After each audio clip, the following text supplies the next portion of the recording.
It's just two subtle dots that says this is the center, this is the sweet spot of the putter. And you can take that line and pretty much see that your line's in the same spot compared to the dots on top. So that's, as an alignment feature, that's the first part. The second part is that I just told you that the center of mass is in the center because of the way I've weighted the putter.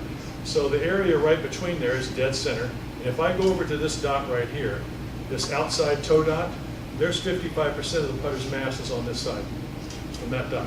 And on this dot, the heel dot, there's 55% of the putter's mass is on this side. Okay, so why is that important? Well, for breaking putts, if you play a ball, I take a ball here and have a,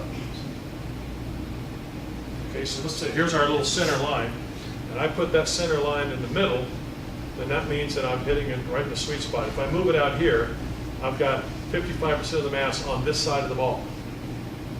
Okay? Well, if I've got a breaking putt that's going right to left, breaking putts miss below the hole. And the reason they miss below the hole is because the putter turns over on a hill, or people close the face and they don't get on the high side of the line. What this does, this puts more mass on the low side. This is not a really easy concept to understand, but it puts more mass on the low side to keep the putter square through impact. And it just helps the putter's physics work better. It puts more mass to keep the putter from turning over. Down here, this is not, for example, if I hit that, it's going that way. If I hit this, it's going that way. So now I'm just doing a subtle amount right here. And so by doing that for the right to left and opposite for left to right, you're going to help the putter stay square through impact a little bit longer. Nice little feature, we don't even talk about it. Good players love it. And what it also does, it makes you hyper concentrate about where you're hitting the ball on your putter face. You pick a line and you hit that line and you're thinking about execution. That's the right thing to think about in a breaking putt. You're thinking about what you should be doing and not, am I going to embarrass myself? Or, you know, am I going to choke? Those are good, positive thoughts. Right? So let's talk about what you should be doing and thinking about execution. So that helps in that respect. So you're saying on those breaking putts, you move the center of the ball to the one dot or the other. Right. And I have found really some of the guys that are top players, they like that more than like anything else in putter. Because it's a nice little way. I mean, everybody struggles with breaking putts, and especially under pressure. And it's nice to have a little friend there that's working with you. See this, but we sweep it this way, and then we have people putt, and you can see the line shows you how the ball rolls. Can you see that? Yeah. Okay. So this shows how the ball rolls. So if somebody you hit the ball and it's hopping, or it's too much long, right? And so what we try to achieve is we get the ball to raise, land, and then roll. And then you usually see dimple marks right here, where the ball's rotation and forward motion match up. Y'all have these? You have these picture marks. And so that's like the ideal putt.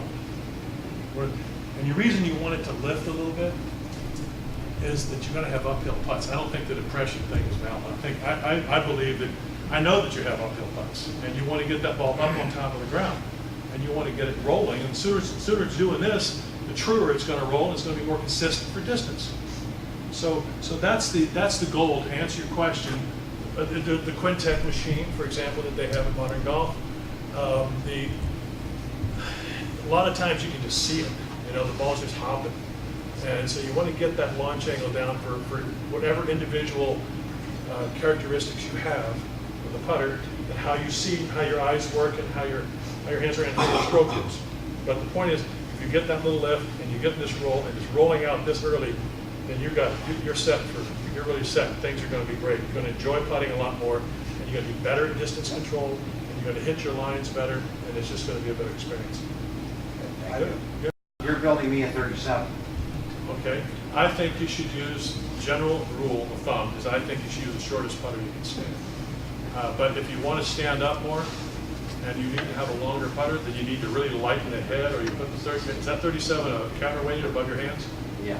Okay, so in that case, you're gripping down on it. I'm going down about, I want that fulcrum up above my hands, about 3 inches.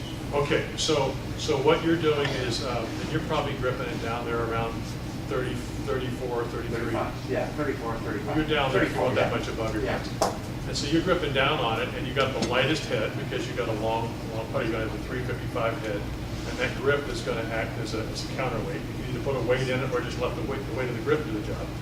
And I'm doing it for Ben Martin right now, exactly like that, Now, 37 inches. what if I go to the heavier head?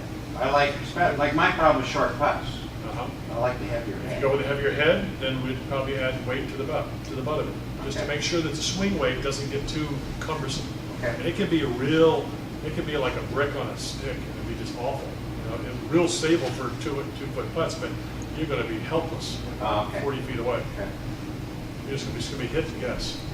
What about face balance versus? Face balancing, good question. Face balancing lets you turn the toe over real easy because in a face balanced putter, I don't make them, so I'll just show you what they are. A face balanced putter means that the shaft is intersecting the middle of the head. That means that, so that when the shaft intersects the middle of the head, the weight here is equal to the weight here and it aims straight up. Mine are all slightly toed down. This is the most face balanced, and it's slightly toed down. But when it's face balanced, so now I can turn that toe over real easy. So if you have a problem pushing the ball, you should be more face balanced. Or you can get more offset, or there's other ways to accomplish faults, to correct faults.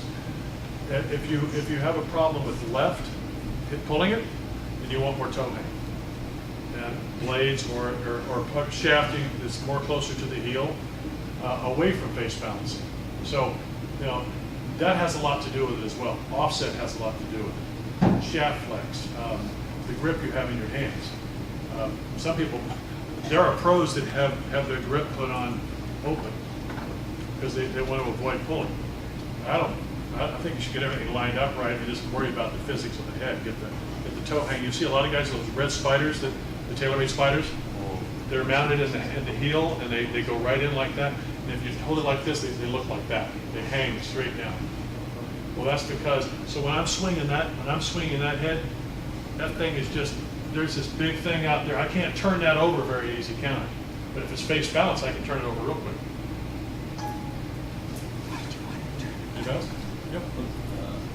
When you chose the shaft, like single bend versus double bend, was there any? Yeah, single bend is a little bit more elegant to look at. It's harder to do because you got to drill the hole a certain way. You put the single bend in, it has to come out. When it comes out, it has to be the right lie angle and the right loft and the right, so it's much more difficult to put a single bend. But it also works nicely because we do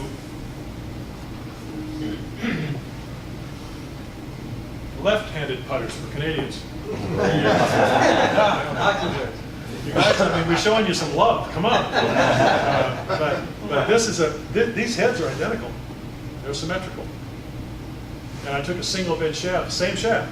I just stuck it the other side. If it was a double bend shaft, I'd have to have double bend left-handed double bends. So that's not. So like I said a while ago, you got to be smart about your production, about your design, about your putter heads, about your technology. You got to combine all those things very elegantly so that they all work in the right direction. You can have the flexibility to take care of Canadians. So that's the only reason I did it.